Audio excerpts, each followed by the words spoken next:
Justine, notre reporter qui a du réseau, a rendez-vous avec un trio ultra connecté, inventeur de la danse post-internet. La spécialité du collectif La Horde, chasser sur le web les vidéos de danse virales qui se propagent plus vite que la grippe pour trouver matière à leur spectacle. Invité à la Gaîté Lyrique à Paris, La Horde nous montre comment les danses urbaines passent brutalement de la toile à la réalité. Et dites donc les amis, qu'est-ce que vous faites quand il n'y a plus de 4G?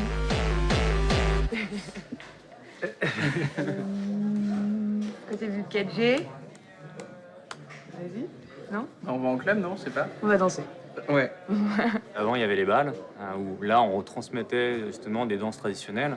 Et là, les bals, justement, ça commence à disparaître de plus en plus, même dans les villages. Cette tradition qui était hyper forte en France, on voit que ça commence à s'épuiser.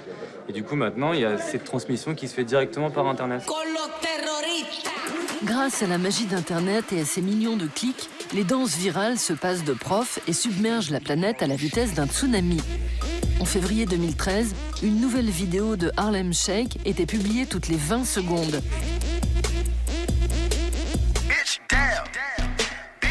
Lancé par des rappeurs d'Atlanta en 2015, le dab, lui, contamine même les people. Nées dans les chambres à coucher, les danses virales deviennent les stars des boîtes de nuit, à l'image du Barbs, inventé l'année dernière en Arabie Saoudite.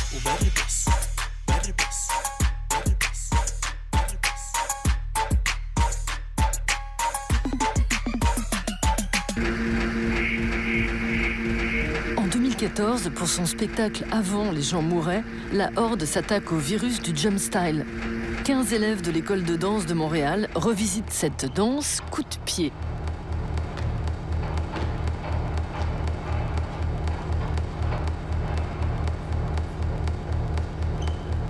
On a souvent cru que le numérique allait tuer les rapports humains et finalement elle les multiplie, elle les transcende. Et tous les buzz et les vidéos virales, c'est ça, c'est un rassemblement éphémère, instantané.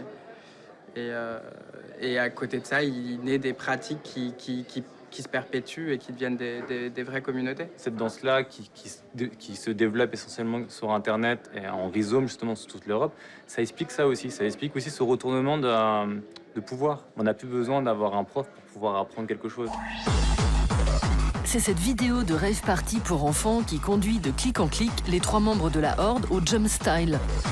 Ce mouvement, né sur des tutoriaux belges et hollandais au début des années 2000, échoue même sur les plages californiennes de Venice Beach.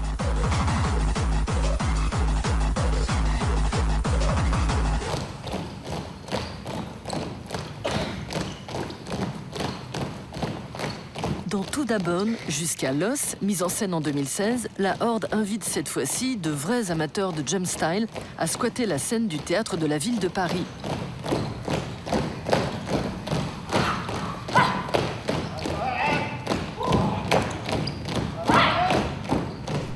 Un an plus tôt, le collectif organisait un ballet de jump style et de chariot élévateur dans une ancienne Assyrie de Saint-Étienne pour son premier film chorégraphique.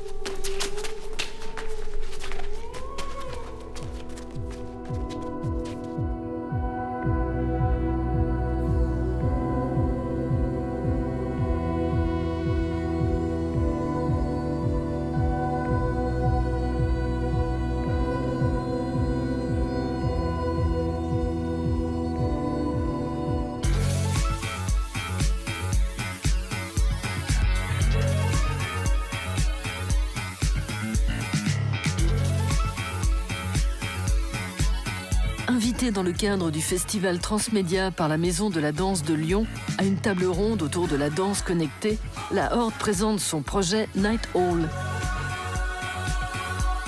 Dans ce spectacle, 5 interprètes mâles ou non-voyants, munis de casques faits de mousse, font semblant de regarder de la réalité virtuelle.